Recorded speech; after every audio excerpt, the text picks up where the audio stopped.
Hello guys, it's M82 and today we're back with at least I think, a rather interesting video. I'm sure a lot of you saw my Sky Carrier or Sky Cruise video, and the one thing I had mentioned in the videos is that they are in fact nuclear turbines used on these aircraft. Now in real life, the idea of a flying nuclear aircraft is far more than simply pressing F5 for infinite fuel and FLYOUT and adding some extra weight to simulate the airborne nuclear reactor. The actual reason these nuclear engines didn't take off is pretty reasonable. Well, pardon me if I do lack a little bit of knowledge about the subject, as I know just about nothing about actual nuclear reactors outside of what I would consider enough for, let's say, conversation, or rather, what I have picked up simply from being on the internet for long enough. Point is, do take a little bit of what I say with a grain of salt. A proper nuclear physicist or an expert on the subject would certainly be able to explain it a little bit better. But for this video, I have decided to build my own conceptual nuclear reactor propulsion system in FLYOUT and explain how it works to you guys while I do it. In order to understand what I am doing, however, we need to first understand the basics of how nuclear energy works. The very first thing we need to start with is fission, or the act of decay. Fission is when a large element, such as uranium or plutonium, breaks apart into a smaller atom. For many of you, you may know this as splitting the atom. In atomic physics, this is usually known as alpha decay, when a small part of the nucleus splits off and escapes the atom. Atoms, as you may know, are comprised of a core, which is protons and neutrons, as well as an electron cloud on the outside, containing little negative charges floating about within it. These atomic nuclei, and of course the electron cloud, are held together by an atomic force, and can only decay if there is a greater force willing to move this nucleus. The best way I've heard it described to layman's, atoms want to be normal. When they're ultra heavy or have some unusual neutrons inside it, they become unstable, and they're willing to trade some energy and fight back against that nuclear force to break off. This is why elements such as uranium, plutonium, and many more are considered radioactive. Similarly, on the other side of the spectrum, elements like hydrogen have plenty of this force and want to be bigger. They're willing to pay you a lot of energy if you can overcome this force for them. But anyways, that's considered fusion, and we're not going to talk about that today because this is all so much more complicated than what I just mentioned. And of course, requires a little bit better of a grasp on nuclear physics than exactly what I have. Back on topic, the decaying of these huge atoms, that's what generates this radiation. Higher energy radiation that comes from this is referred to as ionizing radiation for its ability to have enough energy to knock things off of other atoms, thus ionizing it. So basically, because of this, you have a few different types of radiation that are generally talked about in the nuclear world. Alpha radiation, the largest, is usually just a chunk of the atom. It's composed of 2 protons and 2 neutrons, which makes it literally just a singular helium atom, or helium nucleus, traveling at very high speeds. While this radiation is dangerous, it doesn't penetrate very far into things. Something as thin as a single piece of paper can stop alpha radiation. Even simply air can stop alpha radiation, along with many other factors of Earth, so rarely do you have to worry about alpha radiation down here. Next up is beta radiation. Beta is usually an electron or a positron, which is much smaller and lower mass than an alpha particle. Because of this, they usually penetrate a bit deeper than alpha particles before stopping, therefore risking bodily damage or environmental damage if shielding isn't in place. These beta particles usually decay along with alpha, therefore keeping the atoms balanced when they become their new element. Lastly, you have your gamma radiation. Gamma is basically pure electromagnetic energy and is the highest wavelength discovered on the electromagnetic spectrum. Gamma can and will penetrate just about everything, and is probably the easiest way to stop gamma is good old-fashioned lead. And that brings up another point. Why is lead used so much for radiation shielding? Pretty simple. It's got a dense nucleus, it's cheap, and it's malleable. So if you're making your nuclear reactor, lead shielding is just about the easiest way to actually stop those gamma waves, although there are other ways that are a bit lighter weight. But this is why radiation shielding in reactors is so heavy. Gamma is really hard to stop, so lots and lots of lead is required in order to avoid irradiating every pilot or crewman on the airplane, or in a regular case, in a reactor.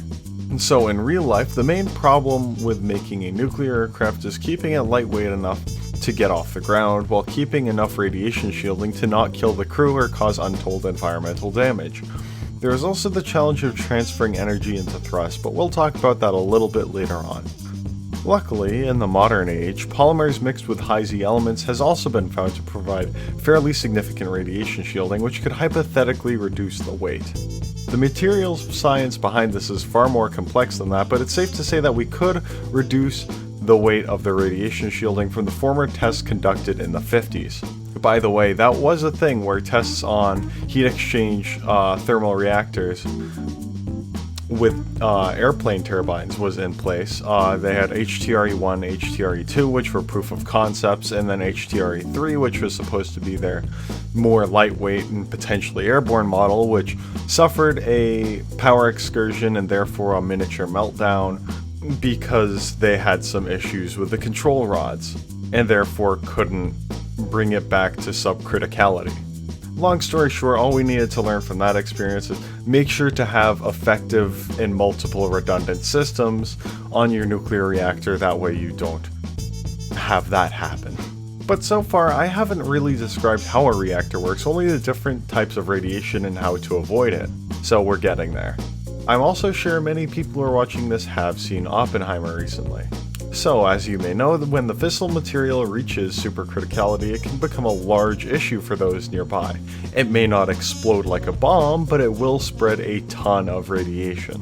By comparison, building those nuclear bombs is a little bit different than building a reactor. Those bombs simply need to reach supercriticality and detonate. The reactor, on the other hand, needs to keep the fissile material in a state of equilibrium. It needs to be reactive enough or critical enough to generate plenty of heat, but cold enough so that you do not reach a meltdown state, or more commonly known as a power excursion on a nuclear reactor. And this doesn't just go for physical temperature, this also goes for radiation absorbing materials to slow down the chain reaction between the uranium or plutonium or whatever else you may be using. You see, as the uranium heats up, more and more radiation breaks off. As that radiation smashes into other pieces of uranium, they can help split atoms off of other pieces. If this self-perpetuating cycle continues, the uranium will only continue to heat up and spew more and more radiation. In order to prevent this, a mediator must be introduced into the reactor. These can come in the form of water or technically, control rods. The most common moderator for a reactor is simply water. By putting water in between the nuclear rods, the neutrons can be slowed down significantly, therefore slowing the chain reaction of neutrons or radiation, breaking other radiation free. If you want to have a more fine-tuned control of this, as most reactors require, control rods can also be in place. Control rods can be made of many different things, from boron to graphite to cadmium to many other elements that are generally considered good at capturing neutrons. That's another type of, radiation we haven't exactly talked about, is literally just neutrons decaying from the radiation. Or not decaying, but separating from the host atom. Whatever, you get my point. This is not a good explanation of nuclear anyways. The control rods, will slide between the reactor rods or the fuel rods in order to reduce the rate of the reaction. Experimenting with both absorbers and reflectors is also a good way to find a sweet spot of your nuclear reactors, and of course many redundancies in cooling systems need to be in place to prevent meltdowns. Furthermore, heavy water or deuterium water, or basically it's just regular water except the hydrogen has a neutron attached to it, so it's a bit heavier. It also has a couple different chemical properties, but we're not really getting into that. Furthermore, heavy water works excellently as a moderator and coolant system due to its slightly reduced absorption capabilities, allowing for unenriched uranium to still reach criticality in its systems.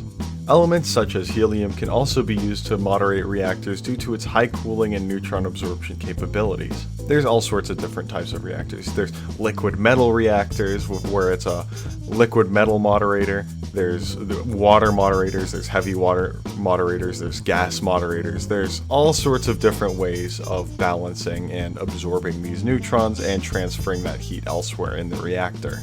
But generally speaking, the materials you're looking for a moderator need to be able to transfer heat decently well and need to be able to absorb neutrons decently well. I do have plans for all this information, but I will save them for another video. With a basic explanation of nuclear reactors, I can begin to show you guys what I am doing here and how this nuclear energy is capable of providing thrust through a turbine. Also, I have to say that is one of the, if not the longest rant I've ever been on. This footage is barely going to be slowed down whatsoever about me building this reactor. Hope I got everything right. So basically, what I'm doing here is I'm building my own reactor, obviously. So you have the fuel rods in place and the moderator in place inside the system. And then, of course, you have up top here the control rods, which I have several of them, which are a little bit further up. Those ones are supposed to be moved for fine control, whereas the other ones are moved for a more coarse control. The more you move the control rods up and expose the uranium in the reactor or whatever fuel source you may have in the reactor, the more of that actual fissile material reacts. And by more reactions, that means more heat. Now, I was thinking ideally in a reactor where the goal is to get as much heat out of a combustor as possible. It would probably be a liquid sodium or liquid metal system that would be used due to its very, very high thermal transfer rate. Or in other words, it just has very high thermal mass and therefore is in turn very effective at transferring heat. But due to the sake of making a redundant cooling system in the front, I decided to use what I would assume to be a pressurized water system in the reactor. Either way, long story short, we had the reactor, we had the moderator, and we had the control rods. From there, I built on the front of the reactor a little heat transfer station, and from there I built radiator or heat transfer tubes, I guess. I don't know, piping, I don't even know what you'd call it. But around long story short, it runs to where the combustors would be on the turbine, and then from there it runs back to underneath, or the cooled water, or whatever we're using for heat transfer, runs beneath the turbine, beneath the reactor, and then gets heated up again through the heat transfer. This would be referred to as an indirect cycle nuclear turbine engine. It's indirect cycle because it uses a heat transfer to bring whatever heated material you have in there to the turbines instead of just directly connecting the heat transfer to the turbines. Great way of reducing radiation. At least radiation that's leaking out of the turbine. So therefore this thing could actually, if it's flying at a high enough altitude, be fairly environmentally safe. Anyways, enough of that. Let's go on to our little mock test run of this thing we have. Of course, it's important to remember, folks, that FLYOUT does not actually model nuclear engines, and this is simply all simulated. See you there.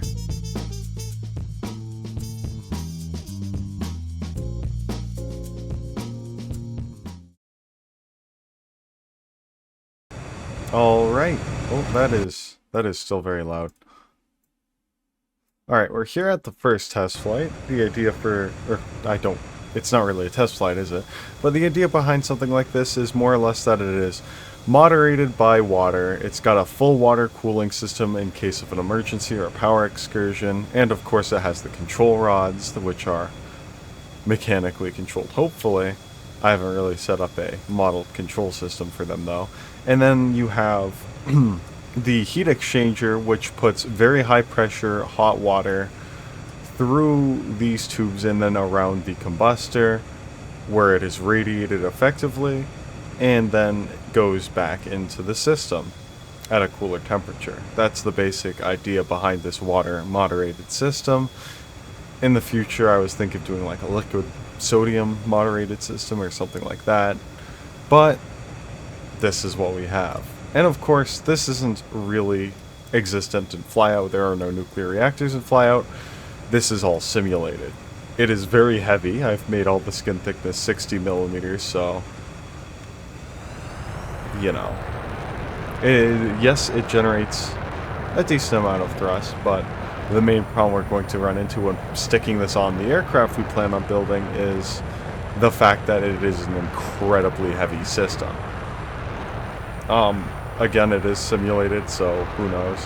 And we can also just assume that Jimmy here is immortal to radiation after all the years of testing on him. I guess radiation doesn't affect him anymore, so he's the prime suspect or prime candidate for our lightweight radiation shielding program.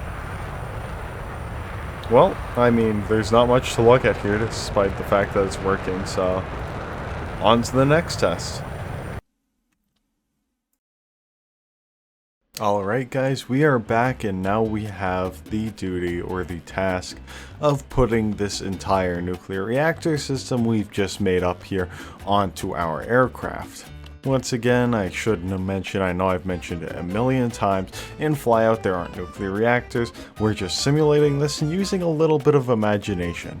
Now in real life, the aircraft that's using a reactor like this would probably have to be a lot larger, due to the level of radiation shielding actually required on such an aircraft and how heavy it would actually be. But luckily our hypothetical experimental lightweight shielding program here has yielded results that are enough for Jimmy to withstand, which is just about none. Jimmy is fine, he will just pretend he has a radiation suit or something. Maybe we won't pretend he has a radiation suit. You know what? We'll just go with what we said earlier. Jimmy is simply immortal and does not care about radiation. You know what? I bet at this point he probably just feeds off of radiation. With how many high-speed, high-altitude tests we've put him through, I'm sure he's evolved past the human need for feeding on anything that isn't radioactive. So, you know what? Jimmy gets a nice snack and he gets a nice infinite fuel aircraft here. And I guess that is why we can explain why a system like this wasn't pursued in real life. In real life, genuinely developing a lightweight radiation shielding program instead of just using lead would be absurd. There would be basically no reason behind it. Weight is like the least of your concerns when building a nuclear reactor.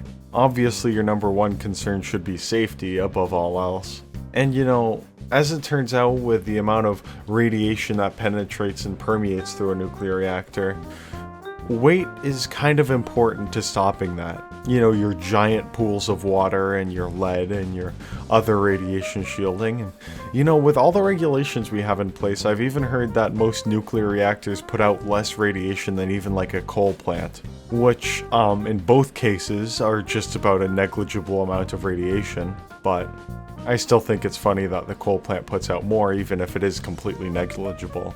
Now, again, the only reason we're really able to make this aircraft so small is because of the complete lack of proper radiation shielding.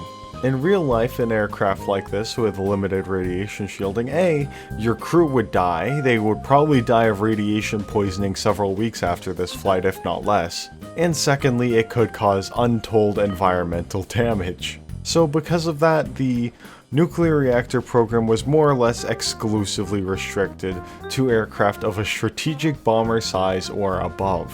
And at that point, your practicality starts to dwindle very fast. Why would you need an aircraft bigger than a strategic bomber, especially for a military application? I was able to justify this in my prop punk universe, which is most certainly where this technology is heading, but in real life there really is no genuine justification for it. That plus the absolute nuclear disaster you'd have if one of these things crashed or was shot down, it really isn't worth it. So that leads me to the question of why am I even making this thing if it's not worth it in real life? Well, who knows? This is just fiction after all, isn't it? And we're using a little bit of imagination here. Maybe we can just say that the entire population, or the entire world of FLYOUT, simply does not care about radiation in the same way we do on Earth. They will not be damaged in the same way as we would. Or maybe they found a more effective way of shielding radiation. Or it could be any infinite number of combinations. But I'm not really here to brainstorm fictitious ideas with you guys. I'm more or less just here to explain the basics behind a working thermal nuclear reactor for an airborne turbine engine, which I'm hoping I was able to explain to you guys pretty well. Long story short, it's a regular nuclear reactor, but you slap a heat exchanger on the front of it and run that through where a combustor would be on an engine, and you generate heat with that, and instead of combusting air, it simply heats up and expands air and effectively does the same thing. The actual technical parts of this system, past the basics of making a nuclear reactor and what materials may be best, is completely beyond me. Go ask someone who actually knows what they're talking about next time. Actually, you know what? Hey, we're almost done with our aircraft here, so I can actually begin to explain what I'm doing with it. If you're wondering, the design is very atypical. It is not very normal looking by any means. That is because of two reasons. One, it's a test aircraft, so I can do things in cut corners like make non-retracting landing gear or not fully retracting landing gear and get away with it. After all, this is just a test to see if the aircraft can fly, so therefore we're going to be saving as much weight as possible. Secondly, it looks very unconventional just because of how far back the center of mass is on that thing. I don't know if you guys noticed, but we literally have the control rods of the reactor sticking out the back here. Now, if this were a real aircraft, I'd imagine that would not be the case, but we did it anyways, and it's funny, so you're gonna have to deal with it. But that basically means that the entire nuclear reactor housing and system is all the way in the back of this aircraft. And as a result, this incredibly heavy nuclear reactor is all the way in the back, and so therefore the center of mass gets shifted towards the back. Like at the end, this thing's like 10 meters long but weighs over 11 tons or something, and I think that's kind of funny. It is just the biggest thing we're battling here is absolutely weight. And you know what, imagine what it'd be like if it was actual proper radiation shielding and lead and all that junk like I mentioned earlier. You know what, you probably wouldn't even be able to take off on the runway with an aircraft this small. Maybe you'd need like little JATO boosters to get off the ground.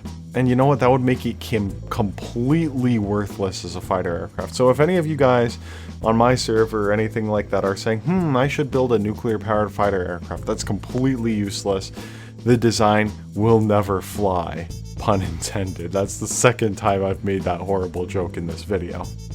But anyways, because of the engines, I wanted to put the turbines as close to the nuclear reactor as possible, partly because I'm lazy and I don't want to reroute the thermal exchange.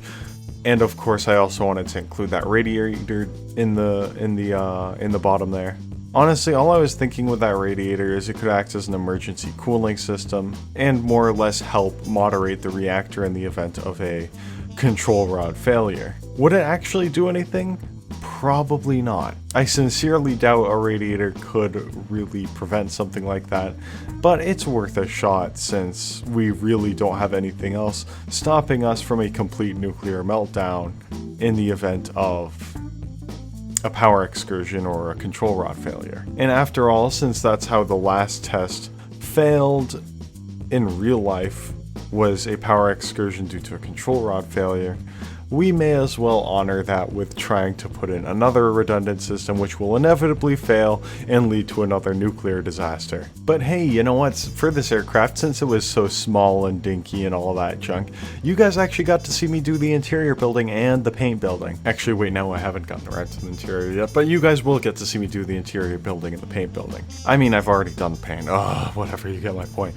I put a little pike on the right side boom, just because it was a test aircraft, of course, and I thought that was fitting, and from there I did.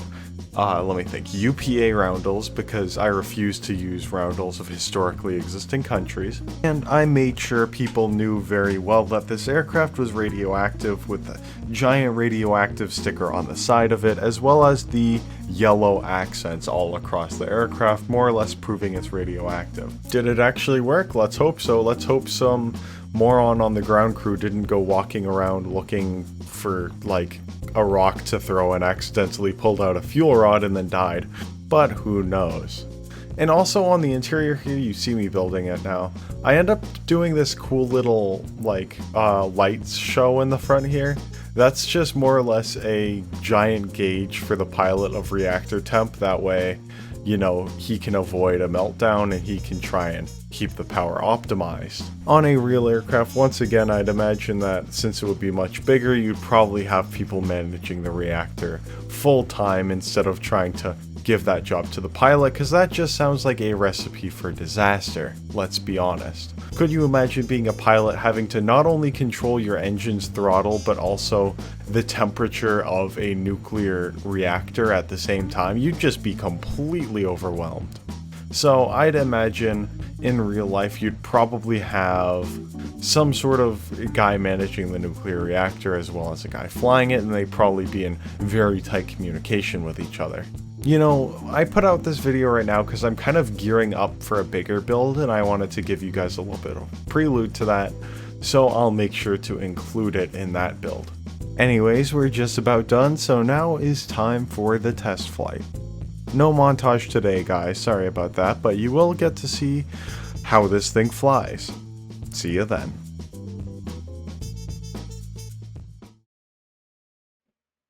Alright, we are back with our final test flight here. This time we're actually going to get airborne, so that's pretty exciting. Probably the number one problem I have with this aircraft is how heavy it is. I mean, I should have expected that, but like even here, you can really feel how heavy it is. It doesn't fly or perform like an normal aircraft under any aspect because of literally just because of how heavy it is. Now let's turn our lights on here. Now if we were to per se